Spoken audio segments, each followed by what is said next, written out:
안녕하세요. 연애유치원 로미언니입니다. 알파남, 알파녀 이런 용어들을 사용하잖아요. 알파남이라고 했을 때는 남자들 중에서 우두머리인 그런 위치를 뜻하기도 하지만 여자한테 있어서도 인기가 많고 그러니까 지배력이 있는 그런 이제 남자를 의미하는데, 알파녀의 경우에는 능력이나 성취에 있어서 뛰어난 여성을 의미하지만 그런 점들이 남자에게 있어서는 잘 어필이 되지 않는다는 차이점이 있다 보니까 이 알파녀에 대해서 남자들이 어떻게 바라보는지, 그러니까 남성의 시각에서 말씀을 해주신 분들이 있었습니다. 애초부터 알파녀라는 개념은 없는 겁니다. 알파 메일은, 그러니까 알파남은 자신이 주도적으로 배우자를 고를 수 있는 위치에 있고 계급을 초월하여 이상적인 짝을 찾을 수 있는 능력을 갖고 있음을 의미합니다. 그런데 여성들은 사회적으로 성공해도 연애든 결혼이든 자신보다도 더 잘난 남자를 원하는데 어떻게 알파녀가 성립될 수 있을까요? 자신보다 더 잘난 남자를 원하는 것이 모든 여성들이 가진 원초적인 본능인 만큼 알파녀의 개념은 애초부터 존재할 수 없는 걸로 봐야 한다는 겁니다.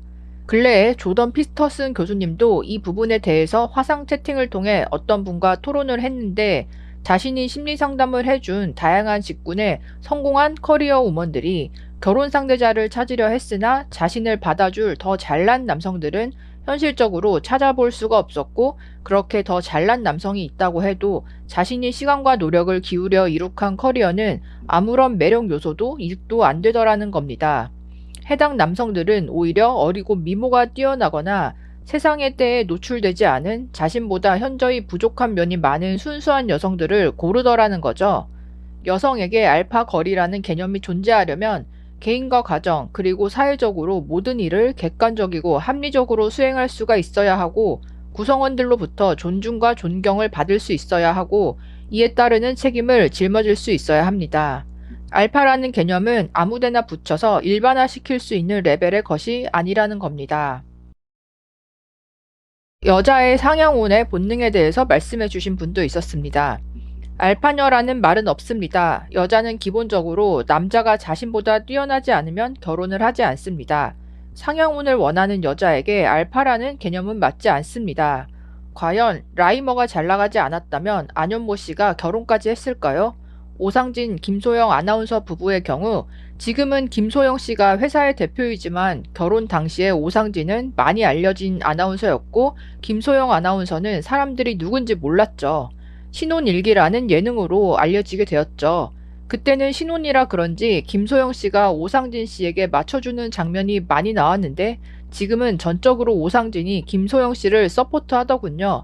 근데 예능에서 대본인지 모르겠지만 다툼이 잦더군요. 대부분의 여자는 남자의 리드를 받으며 보호받고 싶어 합니다.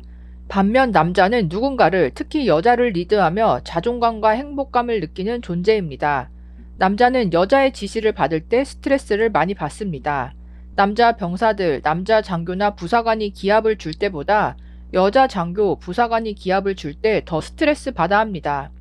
오상진, 김소영 부부 지금은 좋아 보이지만 오상진 씨가 많이 맞춰주고 참고 있는 겁니다. 아나운서 부부 하니까 박지훈, 최동석 부부가 생각나네요. 남편이 집안일을 하면 성적 매력이 떨어진다는 연구도 있죠. 남편의 소득이 증가하면 이혼율은 낮아지지만 아내의 소득이 증가하면 이혼율은 급격히 상승합니다. 개인의 의견이긴 한데, 그러니까 결혼 당시에는 남자가 더 우위에 있었는데 결혼 생활을 하면서 아내가 사업을 시작하거나 뭔가 잘 나가게 돼서, 그러니까 관계가 역전된 경우에 갈등 상황이 더 생길 수 있다. 그러니까 이 점은 일리가 있는 말씀 같아요. 박지훈, 최동석 부부도 대표적인 그러니까 아나운서 인고 부부로 많이 방송에도 같이 출연하고 하셨는데, 그러니까 얼마 전에 갑자기 이혼을 하게 되셔서 많은 분들이 또 놀라고 있는데, 솔직히 그러니까 결혼 이후에 박지훈 씨가 훨씬 더 프리랜서로 잘 나가고 방송도 많이 나오고, 그러니까 영향력이나 수입이나 누가 봐도 월등히 커 보였잖아요. 그런데 최동석 씨는 9시 뉴스에서 그러니까 또 하차를 하게 되면서 직업적으로 뭔가 하락세를 겪게 되면서 또 건강까지 안 좋아졌다고 하더라고요. 그런 점들, 아이를 키우고 함께 살기는 하지만 어쨌든 이 부부 사이에 이 소득의 격차, 사회적 유명세의 격차가 여자 쪽이 월등히 높아지고 남자는 오히려 하락을 하는 이런 곡선을 그리다 보니까 아마도 이제 갈등이 심해진 게 아닐까라는 추측을 많은 분들이 하시더라고요. 결혼 당시에는 비슷한 위치였는데 결혼 생활을 하면서 여자는 육아에 좀 더 전념하느라 사회적인 위치가 하락하게 되었고 남편은 계속 올라가서 그러니까 중년쯤에 잘 나가게 됐다. 보통 이렇게 사는 이제 부부들이 많잖아요. 그러니까 이렇게 됐을 경우에는 어느 정도 그 가정이 안정적으로 유지가 될 수가 있는데 성별이 반대로 뒤집어졌을 때는 물론 뭐 그렇게도 잘 사는 분들 있지만 오히려 사이가 확 멀어지는 경우가 많다는 거죠.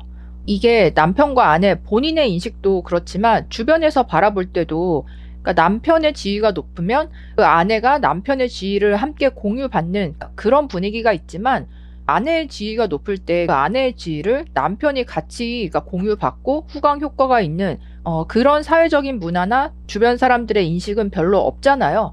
그러다 보니까 너무 이제 아내가 잘 나갈 경우에는 이 남자가 상대적으로 자기가 못난 사람이 아닌데도 이제 위축감을 느낀다던가 뭔가 심리적인 압박을 훨씬 더 많이 받는 것 같아요. 그리고 이 사회적인 용어로 사용하는 알파녀, 뭐 야망이 있고 능력이 출중하고 성공한 그런 알파녀가 되기 위해서는 이게 20대 초중반에 되는 게 아니잖아요. 적어도 30대를 넘어야 되고 그 위치까지 올라가기에 절대적인 시간이 필요하다 보니까 소위 이 알파녀라고 불리는 여성분들을 봤을 때는 어느 정도 나이가 있는 분들이 많고 그런데 여자로서는 그 30대가 넘어가서 그 여성성의 가치가 많이 하락이 된 상태이잖아요. 그 하락한 여성성의 가치를 나의 어떤 사회적인 성취나 재력이나 리더십이나 이런 걸로 그러니까 커버를 할 수 있느냐 했을 때 사실상 커버가 거의 되지 않는 부분들이고 이 알파녀라고 불리우는 분들께서 사회인으로서의 나의 가치에만 너무 몰두하시다 보니까 나이가 들어서 연애를 하거나 결혼을 하려고 했을 때 그러니까 막상 연애시장, 결혼시장에 나왔을 때 여자로서, 나이로서 어떤 여성성으로서 평가를 받는데 점수를 너무 낮게 평가를 받는다. 그러니까 이런 경험을 뒤늦게 하면서 충격을 받고 굉장히 이제 위축되는 그런 분들도 꽤 많이 봤어요. 얼마 전에 그 방송을 끝낸 돌싱글즈에서도 거기도 알파녀 한 분이 나오셨잖아요. 인상부터 좀 센 언니 그런 느낌이었는데 글로벌 회사들을 거치면서 뭐 틱톡에서도 뭐 높은 위치에 있었던 그러니까 그런 여성분이 나왔어요. 근데 그 안에서 그분만 거의 커플이 안 되는 그러니까 그런 상황이 발생해서 나중에는 굉장히 힘들어하고 위축돼 있는 그런 모습을 보여주시더라고요. 그래서 좀 안타깝기도 했는데 내가 알파녀, 그러니까 사회적으로 성공하고 성취하고 그러니까 어떤 조직의 리더가 되는 것, 그거를 추구하면 추구할수록 반대로 여성성에 있어서는 그러니까 하락세를 가기 때문에 사회적인 알파녀 분들 중에서 그러니까 미혼으로 독신으로 살게 되는 분들이 많아질 수밖에는 없는 것 같습니다. 알파남과 알파녀의 차이점, 여러분들은 어떻게 생각하시나요? 댓글로도 의견 남겨주세요. 그럼 다음에 또 만나요. 안녕.